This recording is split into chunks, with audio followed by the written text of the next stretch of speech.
Welcome back, listeners, to the BizBlend podcast. I'm your host, Sana. And let me ask you this. Have you ever felt like you are drowning in advice about how to grow your career? One day it's a book, the next it's a podcast, then a conference or a course, or maybe a reel or a post on social media. I have so many times felt that. All promising to transform your professional life. But instead of clarity, many of us walk away with overwhelm, just like I did. It raises a big question in their listeners. How do you take in all that wisdom without losing yourself in the noise, in that clutter? Well, today we are diving into this with Brian Hurtak, a Fortune 100 executive, husband, father, and author of The PlaySheet, a simple resource for overloaded professionals. Now, listeners, Brian's work takes inspiration from an unlikely place, the sidelines of a football game, where coaches rely on simple laminated play sheets to make fast, smart calls under tremendous pressure. In the same way, Brian shows us how to create our own play sheet for life and work, cutting through the chaos so we can focus, act, and actually execute when it matters most. And listeners, to be honest, I love this because it's not just about productivity, it is about peace of mind as well. So let's quickly dig in. And Brian, welcome to the show. And it's really an honor to have you here with us. Thank you, Sana. It's an honor to be on your show, and I really appreciate the great introduction. That was wonderful. Oh, thank you. Thank you so much. And Brian, I mean, this is so much relatable. I mean, I have had conversations where, you can relate running your business or, innovation connected with nature, connected with insects or birds or animals, how they function. So many parallels, but I think uh, with football specifically, this is going to be so interesting, so unique and refreshing. So let's get down to it now. Brian, most professionals today are not short on information. We definitely have information overload. I personally feel it, and to be honest, it really sometimes brings anxiety within me. um, we are short on clarity. What made you realize that overwhelm, not lack of knowledge, was the real challenge? Yeah, Sana, like everybody, as you grow in your career or you're growing in life or getting older, at a certain Mhm. point, you just to have cognitive load. And one day I was sitting, on my couch preparing for the work week ahead. And I just, no matter how many books I read, as you said a moment ago, podcasts I listened to, executive coaching sessions I had or paid for, mentor sessions, you name it. I found myself not applying anything that I was learning, and I didn't know why. And one day, as I was sitting on my couch, I saw something on television that I've seen thousands of times before, and it was that football coach on a sideline with a, 8 by 11 laminated sheet of paper in American football. And what I realized in the United States that every football coach at the high school, collegiate or university and professional level uses one of these. And it hit me. If every one of them use it to distill massive amounts of information so they can call the right play when the clock is ticking or the crowd noise is high or the pressure is intense, why don't I use one in my personal or professional life? And, like many people, I was growing in my career. I had more direct reports. I had more responsibilities at home. I had growing kids. They had activities. At work, I had more direct reports. So I had more meetings. I had more emails. I had more accountability. I had more pressure to keep those roles and responsibilities in my job as I was getting the executive ranks. And so I Mhm. was overwhelmed and overloaded and anxious really every day or every time I was trying to prepare for the work week ahead. And as I saw the coaches with the play sheet, what I did not understand as I went and researched what they're doing is the root cause of that was cognitive load. And simply put, Sana, I mean, we have too many sources of information, right? Yeah. We have too much of it. It becomes difficult to manage that information. Most of it is actually irrelevant. It's not important to what we really want to do. And we have everybody has a lack of time to comprehend it, understand it, and apply it. And as you get older and as you get more responsibilities, you grow in your career and you have more responsibilities in your personal life. That Mhm. information overload actually, science has proven this, impacts your decision making uh, effectiveness. And so I went on a journey and studied football coaches across the country to see how they use this tool, this play sheet, to overcome information overload and execute more effectively in their day to day. Wow. Yeah, I think this is so obvious, and especially as we grow. I mean, it's kind of a FOMO that gets created. And it gets you into such a vicious loop of, you are extracting or maybe trying to extract a load of information in there, but really almost, none of them are useful for you. Um, and I absolutely imagine that, a lot of listeners are also agreeing with me right now, agreeing with you right now, because that feeling of carrying too much in our head, it is exhausting. It is frustrating. It is exhausting. And it's really, really, at least, refreshing to hear that there is definitely a solution, a simple solution to cut through this clutter. And now we have understood the origin of this, uh, so now let's try to understand like how exactly this works. So if you can break down, Brian, how that sideline play sheet that you observed through all the coaches using during the football matches, how does that actually translate into this daily chaos of our life, especially professionally? Yeah, absolutely. Well, think about the coach on the sideline for 1 second, right? They have just a matter of seconds to see the situation at hand or the formation that their opponent has. And based on that situation, they have to quickly recall and call a play into the huddle, Mhm. literally like 3 to 5 seconds for all that to transpire. Yeah. And if they brought their entire set of everything they knew, think about it. It would be overwhelming. It'd be like being at the supermarket and trying to pick from 1,000 different choices. And so what coaches did is through their work week and preparation, they have already got a set of plays, but they would game plan based on their opponent. What were the right sets of plays from their playbook? They won't bring everything. They'll evaluate the strengths and weaknesses of their that they have and what the strengths and weaknesses of their opponent, build a game plan, and then start to grab plays from their playbook down to their play sheet. And then they Mhm. practice those throughout the week. And then throughout the week, they kind of keep cutting plays down to this simple laminated sheet of paper, which is basically a cheat sheet for them. So when they get in Mhm. that situation, maybe it's first down, maybe it's 2 minutes left in that quarter, maybe they're on their own 20-yard line. They know very quickly they can glance at their cheat sheet or play sheet, know that this is a play they've already studied, use it, call it, and execute it. And over time, the more they run that play, the better they get. Now, how does that apply to you or how can you apply it? It's pretty simple. We read books and listen to all this stuff all the time, but we don't have a framework. Most people aren't organized of how they distill all that information, put it on something that enables them to quickly recall it, and then execute it in those moments that matter. And I can go in more depth. And I also in the book talked about there's 4 chapters of the book. I didn't expect there to be 4 chapters when I did the research, but the 4 chapters are to prevent multiple sources or too much information, football coaches define their character, their culture. And that helps them minimize how much they go study or how much they put in their playbook.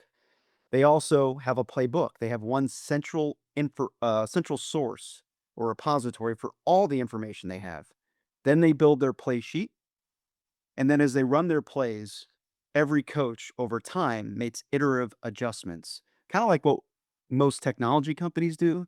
They inspect and adapt and constantly iterate or adjust. So, ethos or character, playbook, play sheet, and adjustments are the four chapters of the book. But I'm happy to explain how you can apply it in either your personal or professional life here. No, absolutely, go ahead. But before that, Brian, just a quick question. So now these coaches, they're you know, before every match, they're doing their homework. They're doing their prep as well. They're studying the opponents in there. They're trying to understand, what kind of moves these opponents, what are their strengths and weaknesses. So in our daily life, when, especially in the professional, arena, um, if we are trying to create this play sheet or a cheat sheet here, who exactly should we consider our opponent? I don't know. Maybe it's a stupid question, but yeah. Yeah. It depends on who you are and where you are. That's the first question in ethos. Okay. Who are you and who do you want to be? But then what I tell people is when you get to the play sheet chapter of the book, I say, what are you facing over the next 30 or 60 days? And you can do that from a personal, professional perspective. Let me give you some examples. Maybe from a professional perspective, you've got a really big deal you're trying to close. Or maybe you are a new manager for the first time and you are taking over a team and you want to build a good team. Maybe in your personal life, you're a new dad or a new mother, right? And so you're researching a bunch of parenting things. So you need to build a game plan of what are you facing. And from there, if you have a really organized playbook, you then say, okay, what are the plays that are relevant to what I am facing my personal and professional life? And you just take a couple of those categories and the plays associated with those categories, excuse me, and you put them on your play sheet. And then simply use it. I'll give you a real example for me personally. I have a 6 and an 8-year-old. I've listened to a ton of parenting webinars. My kids, um, sometimes have undue attention when I give one kid more attention than the other, and they start to act up and misbehave. I knew I read a lot about this. I listened to a lot of psychologists talk about this or child therapists talk about this, but I would just react to it. Well, I created a play sheet. I put some of those pieces of advice on it. And now my daughter the other day was acting up as my son had friends over. I had a play sheet, it's laminated, it's sitting here. My daughter was acting up. I looked at it, it said undue attention. She felt that she wasn't getting enough attention. And the play that that psychologist offered me was there, and I ran it. And I would have never instinctively ran that, right? I didn't know, but it acted as a quick, at a glance reminder. I tried it, and it worked. I couldn't believe it. Professionally, one other example. New manager, maybe I have a really critical conversation with a direct report. I'm extroverted, they're introverted. I'm working on how to have effective critical conversations. I look at my calendar, I put those plays on my play sheet for that week, and I intentionally go in that meeting with those hints and reminders on my play sheet so I can have a more effective conversation to help me help that individual on my team versus just going in there and winging it. So it's just getting organized, putting the plays I've already spent a ton of time and money learning in an organized fashion based on what I'm facing, putting them on my play sheet and then running them. And the more you run them, the more these things ultimately become better habits or more instinctive. So you can add new plays to your play sheet over time. Hmm. That's interesting. That is really very interesting, Brian. Um, and do you think that this part of the magic is not only just the organization, but that confidence that okay, I have the play sheet available, but do I have that confidence to execute it or not? Knowing you don't have to reinvent the wheel every time. Absolutely. Like, think about when you first got that piece of advice. Like, I tell this story often. Like, I've been driving down the road listening to a podcast and I hear professional advice, and it's like cold. Like I like my the joy or the excitement in me like rises, but I never would apply it, right? Well, in this case, I do put it here and I see it and I get that same energy. And then when I run the play, to your point, it gives me the confidence. It's a crutch. It helps me. But here's the deal. It may not work perfectly the first time that you run it, but that's okay.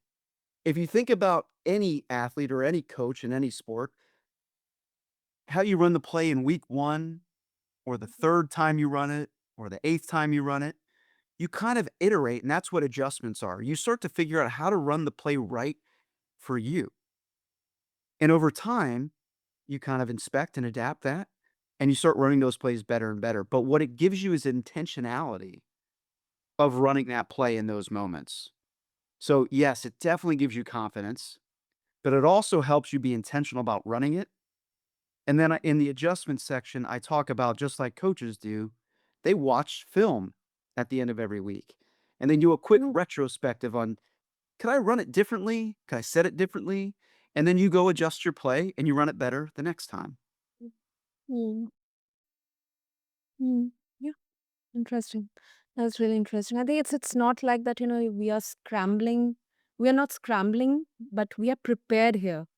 And I think it also changes the emotional energy going into decisions, from like chaos or panic to actually having a purpose. Absolutely. Um, I don't think people really have a game plan when they go into a lot of those meetings, and especially as you get farther in your career, you got more things, people just show up and react, right? They're not intentional in how they respond, and so, if you think about that, if a coach just did that every single day on the sideline, they probably wouldn't run that play very well, and so it does. It gives them that confidence, it gives them the discipline, and it allows them to execute more effectively, so hopefully you can secure more personal or professional wins. Hmm. And also, now some people here might say that, Brian, okay, life and business, all these are, they are very complex to be put down in a play sheet. Um, isn't that kind of oversimplifying? I mean, many people would say that, I would like it to be more impromptu, not, following a play sheet in here. So how would you respond to that critique? Yeah. Um, First thing to build it, I do say in the book, look, building your playbook is one of the major steps. And I asked this question. So Sana, what was the last like great piece of advice or, best podcast line or book line that you read? Do you remember and where was it from? Oh, I have I have a very long list of many, many podcast conversations which I have. Um, book. So there's one book. I don't exactly remember, but it was once again related to a podcast I did, which is on the art of persuasion. Like, how can you get people to say yes to you? Not from a point of manipulation, but it's more towards how to make them understand what value you are trying to share through the words that you're saying or through the actions that you're taking. So I think that was a really, really good one for me because I instantly connected and I started to actually um, take the principles and trying to execute them.